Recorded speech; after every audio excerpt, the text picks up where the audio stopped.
Henry IV was King of England from 1399 to 1413. He's the 9th Plantagenet king to sit on the throne, the Plantagenets being descended from Geoffrey of Anjou, who lived from 1113 to 1151, and who fathered Henry II. Henry is significant because he's the first Plantagenet king who effectively took the crown rather than it being handed to him. He's the king who, as Henry Bolingbroke, overthrew the sitting king, his cousin, Richard II, an act which would inspire one of William Shakespeare's most famous historical works. Around 40 years after his death, it would also inspire the Yorkist descendants of his grandfather Edward III to go to war against his own Lancastrian line. Taking inspiration from Henry IV's own actions, King Edward IV would later overthrow his grandson, the sitting king Henry VI, events which would later be called the Wars of the Roses. When Henry was born in 1367, the sitting king was his grandfather, Edward III, who at that point had been on the throne for 40 years. Then, there would have simply been no way anybody would have guessed that he'd be king 32 years later.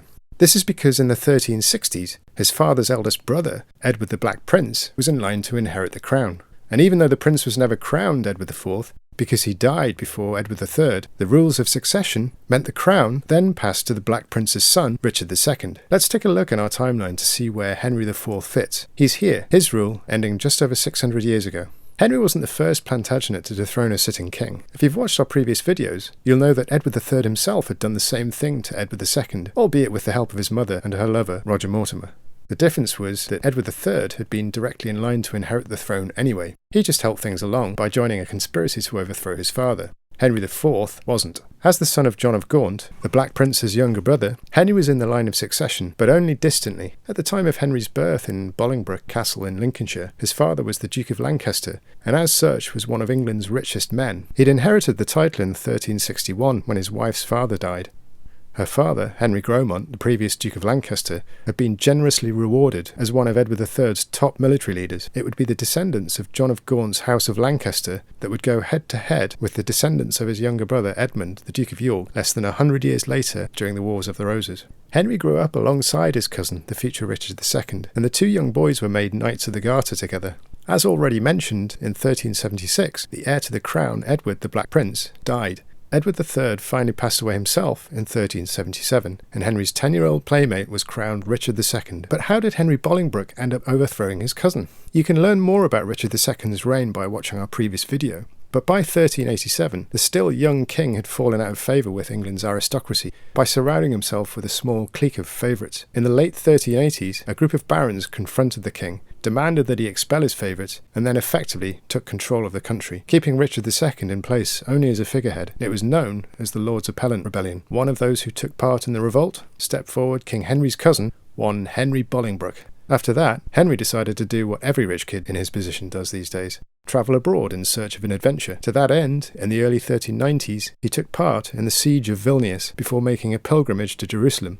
Back at home, Richard II was cautiously and quietly rebuilding his power so that he could take revenge on the Lords Appellant. By the late 1390s, the king felt powerful enough to show his hand.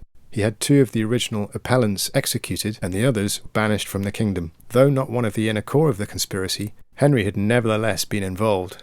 But it seems Richard was unable to bring himself to openly strike against Henry directly, especially not while Henry's rich and powerful father, the king's uncle, John of Gaunt, was still living. Instead, a strange series of events transpired. One day, in 1398, Henry was talking to the Duke of Norfolk. We don't know what was said, but it seems Norfolk may have said something insulting about the king. Perhaps seeking to curry favour with King Richard, Henry dobbed Norfolk in. Now it was King Richard's opportunity to strike. The two men were ordered to fight a duel to the death. But in a scene later dramatised by William Shakespeare in his play Richard II, the king called a sudden halt to the fight. To avoid any bloodshed, said the king, Norfolk must be banished from England for life. Henry Bolingbroke would be banished for 10 years. Henry left the country, probably bewildered at his fate. Then, just as Henry was settling into Paris to start his decade-long exile, his father, John of Gaunt, died. Henry was now the Duke of Lancaster and the richest man in England. Or was he? What's the saying? Revenge is a dish best served cold.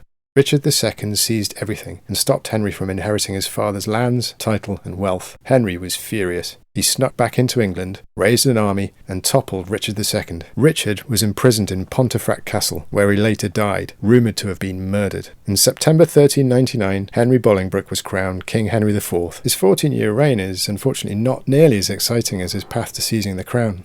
It's characterised by him facing down a series of rebellions, most notably by both the Welsh, who sought to reclaim the kingdom they'd lost thanks to Edward III, and the powerful Earl of Northumberland, Henry Percy, who Henry finally defeated at the Battle of Shrewsbury in 1403. Sadly for Henry IV, he was plagued by ill health and suffered a series of debilitating bouts of illness, finally succumbing in 1413 as he was praying at the tomb of Edward the Confessor in Westminster Abbey. Henry IV was buried at Canterbury Cathedral. Before we leave Henry IV, there's one thing we've missed out. It's that before he wrestled the crown from Richard II, Henry had married Mary de Bohun in the 1380s, the daughter of the Earl of Hereford, and in 1386 the couple had a child who would one day rule as king. In our next video, we'll cover the life of Henry's son, the great warrior, King Henry V.